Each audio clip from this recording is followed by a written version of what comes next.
Hello, John Bloodworth, Gentleman Crafter, back with another foundation paper piecing video. This time we are going to tackle the square in a square block. That basically is a square within a square within a square. Crazy, right? There'll basically be 16 triangles and a central square. All the cutting measurements are given on the free download that you can get from my blog, gentlemancrafter.com. Now we start by positioning the square in the centre on the back of the foundation pattern, which I've printed onto foundation paper piecing pattern paper. Make sure that it's central, as this will make a difference, and I'm going to use the edge of the fabric as a guide to position the next triangles. Now we've kind of been working up to this point over the last 3 videos, as it's a very similar construction process. But basically we're now at the point we're working with very small pieces of fabric. And that's basically one of the beauties of the foundation paper piecing method, is the fact that you can work with such small pieces. I do tend to pin my pieces in place as I'm working. If you feel there's enough give in your construction method, then by all means avoid it. But try and use pins, if you are going to use pins, that lay flush to the fabric and won't get under the foot of the sewing machine. Trimming your threads as you go is a very good idea, as it saves a lot of mess later. And of course we're just pressing back each piece as we work. You can use a mini iron, even one of those super mini irons that's just basically a flat head, to press things in place. They give a more permanent flat crease, which can sometimes help if you're working with lots of pieces like this. But as you've seen me do already, I tend to prefer just finger pressing with a Teflon finger presser, just for speed really, so that I can get things done. Now that pin there serving 2 purposes, 1 to hold down the previous piece and 2 to hold down the piece that's about to be sewn. When sewing, remember to sew with a very short stitch length. I'm using 1.6 on my machine, but anything around that size will be good. Basically that's so that it perforates the paper as you sew, making it easier to remove once you've finished sewing all your blocks together. And one tip for that, by the way, is remove the paper pieces in reverse numerical order. And then it will almost be like just tearing a stamp from a sheet of stamps because of the perforations. Now, throughout the video so far, I've just been using a bog standard black thread.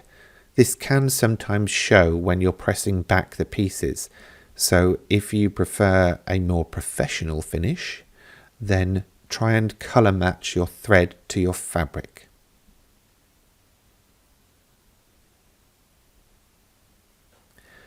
As I mentioned in the last video, I'm tending to give the cutting measurements so that you're cutting the triangles from a square. It basically makes it a lot easier and a lot less pieces to cut initially. If however you want to fussy cut certain bits from fabric, then by all means use the cutting guide to give you your stencils. You don't need to add a seam allowance or anything because that's already included. Once you've cut the parts from whatever stencil material that you want to use, you can just use those to fussy cut your fabric.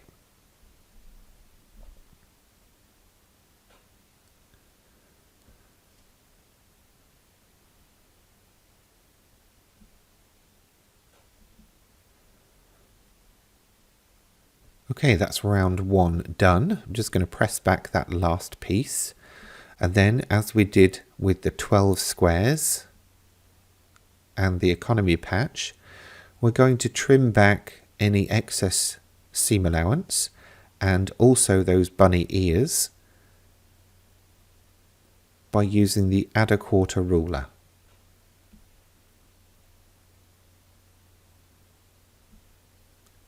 This just basically tidies your work as you go, reduces the amount of stuff that's going to be behind the block, and also gives you an edge in which to line up your next piece.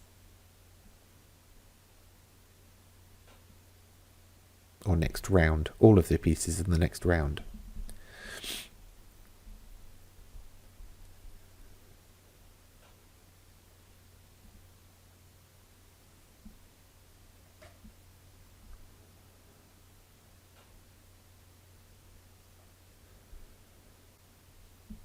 As with all of the pieces so far, you are welcome to come and share your progress in the Facebook group that I have set up specifically for that. You can find it on Facebook. It's called Gentleman Crafters Foundation Paper Piecing Group, I think. If not, I will leave a link in the description below the video and of course on the blog. Now with this particular pattern, you've actually got a helping guide as to where to position your next piece, both with the outer edge of the previous row and the fact that the point of the triangle will fit into the corner of that square. So double bonus. When stitching along the lines, make sure to just do a lock stitch or a reverse stitch at the beginning and the end, just to make sure that thread doesn't pull and distort. And you're not wanting to go too far beyond. Maybe one stitch at most.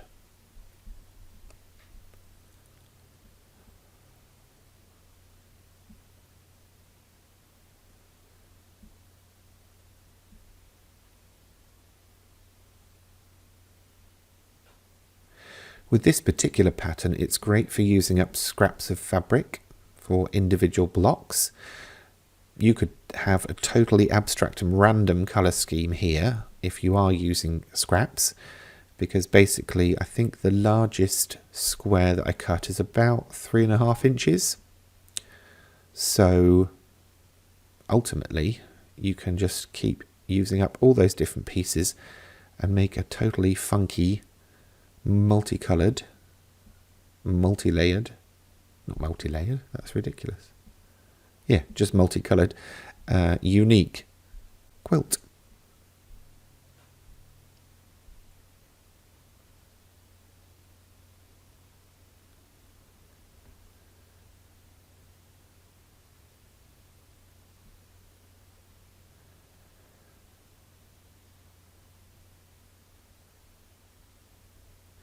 Now I haven't actually included on the cutting guide how much fabric you would need if you are sewing multiple blocks, and that's purely because I don't know if you're going to be using scraps, I don't know if you're going to be using different colours for each round, I don't know if you're going to be using the fussy cutting method to cut your pieces. What I have done though is given you a guide of how many 3-inch blocks you would need for certain sized projects. So you can always use that with some online calculators to get a rough idea of how much fabric you would need.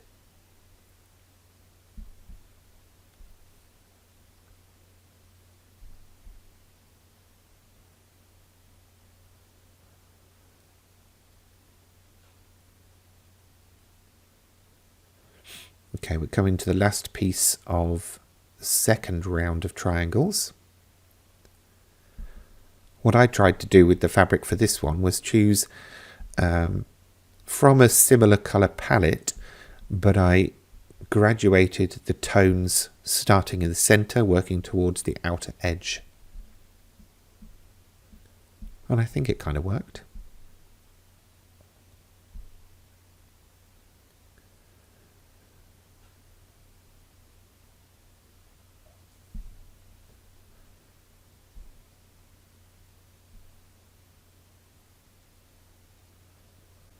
Okay, we're already halfway there. Now we're going to trim back. Again, using the add a quarter ruler. If you're using an add an eighth ruler, don't forget you will need to move your next fabric piece out towards the 1/4 inch.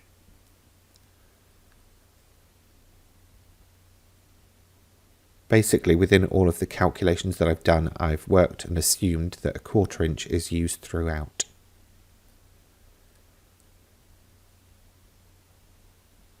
So if you position the pieces at an 1/8 of an inch, they will be off and they won't cover the piece that we need to cover.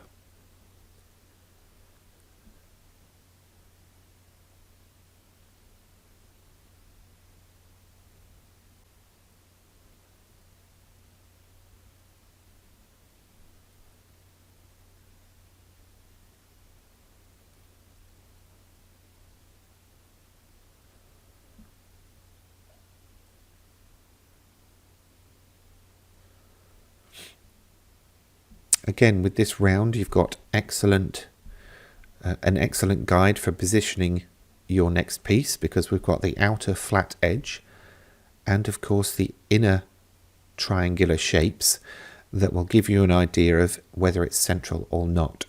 So no need to go making any extra markings. You will be able to see really if it's off straight away.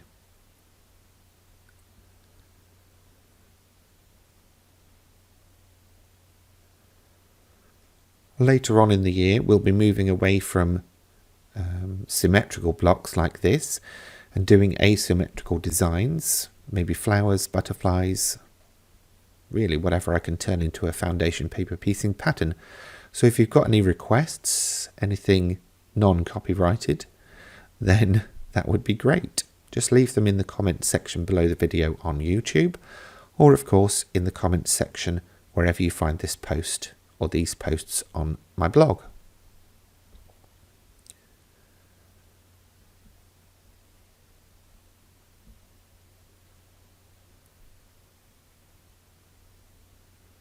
Just while we're looking at the sewing machine, you don't need necessarily a very expensive sewing machine. In fact, I think any sewing machine should be able to do really what we're doing. You just basically need to be able to adjust the stitch length and do a reversed stitch, which I don't know any sewing machines anywhere that don't have a reverse stitch or the ability to change the stitch length. Every single sewing machine in the world has a straight stitch, so you should be fine, whatever your budget is.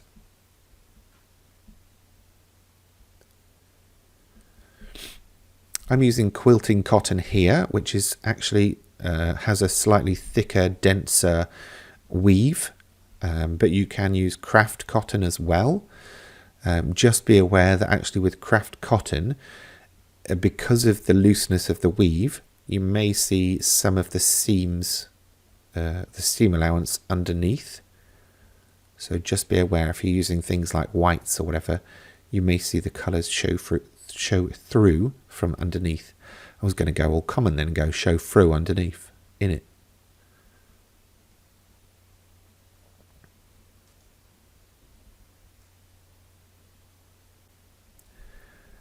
Now I was tempted to edit this really just to because it's kind of repetitive, but I set out with this intention in mind when doing these videos that I would show you the whole process. So I have sped it up just a little bit just to save on time.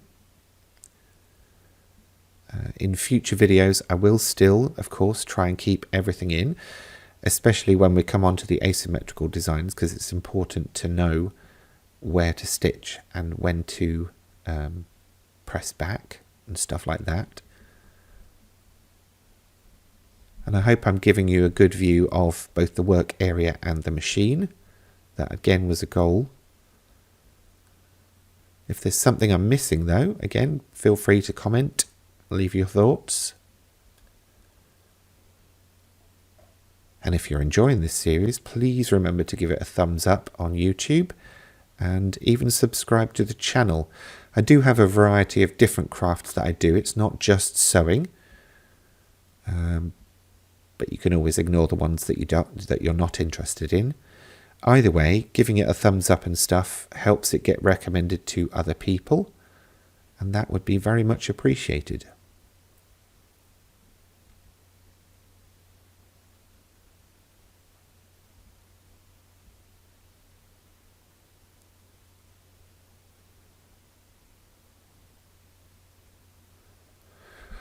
So I've done the second round now, and I'm just trimming back those bunny ears and any excess fabric that goes beyond that 1/4 inch seam allowance. I am being very naughty and just sweeping it all onto the floor with the vain hope that I will have the motivation to clean it up later. Maybe. But you can always work tidy and have a little thread basket or something like that hanging off the edge of the table and just sweep them in there.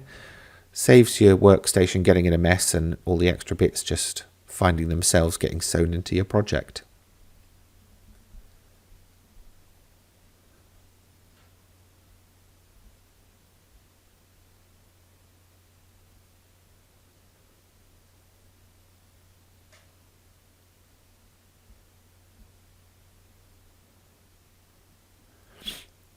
This particular design, the square in a square, is great if you've got some fabrics that have really nice small patterns, so ditzy prints, things like that. Liberty Lawns, Moda have some nice ditzy prints too, as the pattern can really help accentuate the design.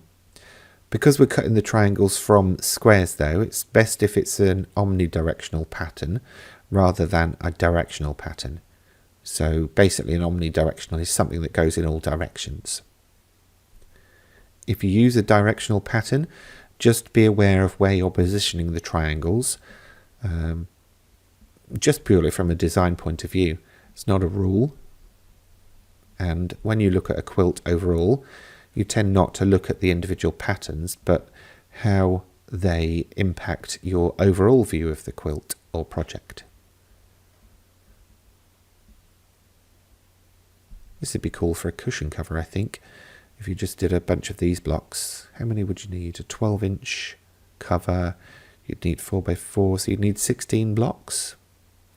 That's right, isn't it? 4x4? Yes, 16 blocks.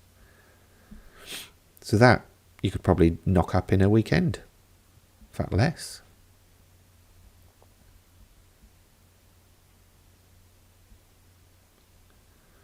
Oh, tempted to do one now. Maybe later in the year.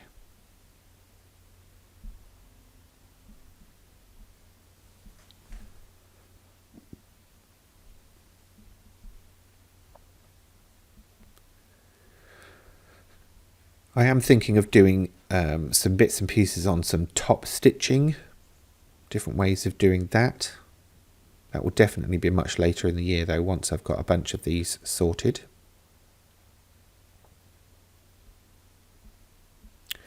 Or maybe even decorative beading. Interesting. You can see how this technique though helps you get those very sharp points and everything lines up. Those points touch.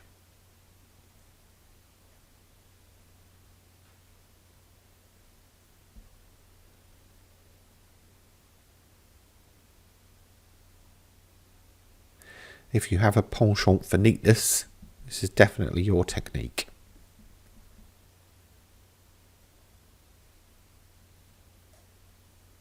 Okay, last piece going on now.